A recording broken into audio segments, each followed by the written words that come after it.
Talk with Charlie Lopresti about Wise Dan.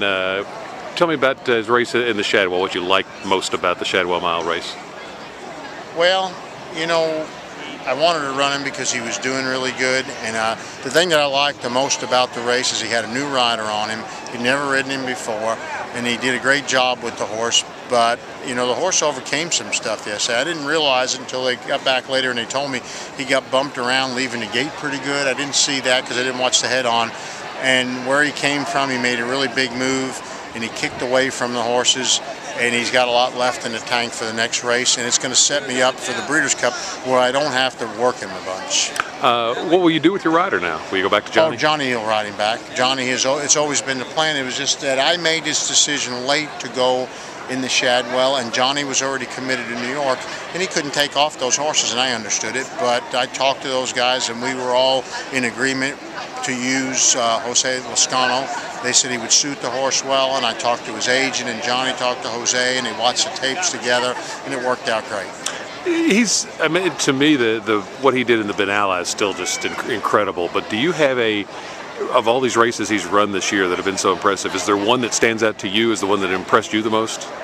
I would say the Benalla. You know, I tell you what, though, the race at Saratoga was a good race too. The 4-star day. They've all been good ones. Sure. But the Benalla, he just crushed that field, and I mean I get the highest buyer on synthetic ever, and that's why people say, well, why have you switched him over to the grass? I always thought his action was better on synthetic and grass, but he can run on dirt. I mean, he's won a Grade 1 on the dirt.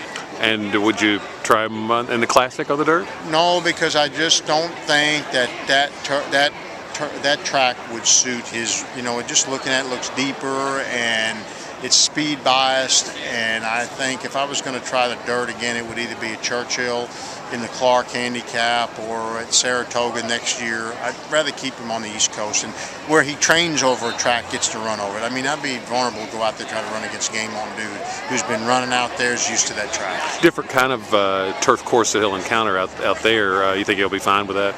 Yeah, you know, he's been to a bunch of different turf courses. You look, I took him to Woodbine. He's never been on the turf at Woodbine. I took him up there 3 days before. He galloped over it one day and he ran great.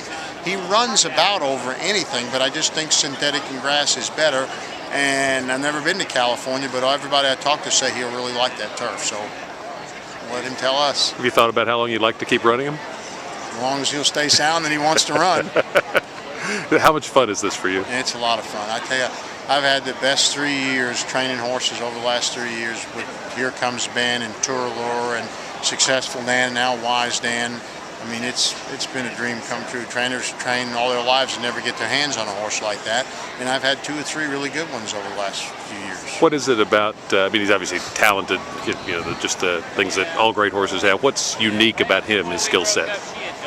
Personality, he's just whatever. really fast. He is a very trusting horse. He's easy to be around, and he adapts to anything. I mean, you ship him anywhere, he's just adaptable.